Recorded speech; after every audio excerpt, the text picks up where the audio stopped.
संतान की प्राप्ति और उनकी लंबी उम्र के लिए रखा जाता है। जितिया व्रत का महत्व, तिथि, पूजा विधि, आइए जानते हैं। हेलो दोस्तों, जय माता दी। कैसे हैं आप? हम लोग जितिया व्रत के बारे में जानेंगे। इस व्रत की पूजा विधि, महत्व, शुभ तिथि तो आइए जान। संतान की प्राप्ति के लिए जितिया व्रत महिलाएं रखती हैं। इसके साथ ही बच्चों की लंबी उम्र के लिए भी इस व्रत का किया जाता है। इस व्रत को मुख्य रूप से यूपी और अन्य जगहों की महिलाएं रखती हैं। अश्विन महीने की कृष्ण पक्ष का अष्टमी तिथि को जितिया का व्रत किया जाता है। मान्यता है कि इस व्रत को करने से निसंतान दंपतियों के घर में किलकारी गूंजने लगती है। इसी वजह से इस व्रत को जीवित पुत्रिका व्रत और जितिया व्रत भी कहा जाता है। यह व्रत काफी कठिन होता है क्योंकि इस दौरान महिलाएं निर्जला व्रत रखती हैं।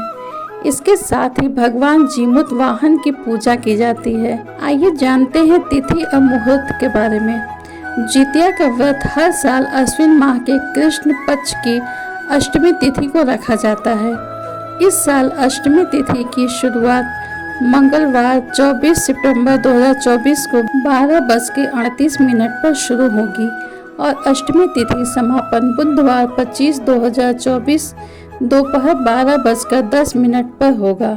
उदया तिथि के आधार पर जितिया या जीवित पुत्रिका व्रत 25 सितंबर बुधवार को रखा जाएगा और सोमवार 24 सितंबर 2024 को जितिया व्रत के नहाय खाए की पूजा होगी। जितिया व्रत पूजा विधि।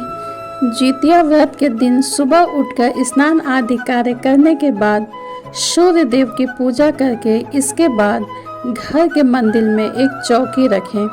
उस पर लाल रंग का कपड़ा बिछाएं। उसके बाद कपड़े के ऊपर सूर्य नारायण की मूर्ति को स्थापित करें। भगवान को दीपक और धूप अर्पित करें। उसके बाद भोग लगाकर आरती करें। इसके बाद मिट्टी या गाय के गोबर से सियार व चील की मूर्ति बनाएं। पूसा से बनी हुई जीमूत वाहन की प्रतिमा की पूजा करें। उन्हें धूप, दीप, फूल और चावल अर्पित करें। जितिया व्रत का महत्व। हिंदू धर्म में जितिया व्रत बहुत ही लाभकारी और महत्वपूर्ण माना जाता है। इस व्रत को महिलाएं अपनी संतान की लंबी उम्र और उसकी मंगल कामना के लिए करती हैं।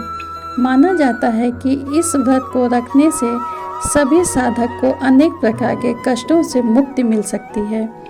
इस दिन व्रत करने के साथ जो महिलाएं पूजा के दौरान व्रत कथा पढ़ती हैं और सुनती हैं, उन्हें कभी भी संतान वियोग नहीं सहना पड़ता है।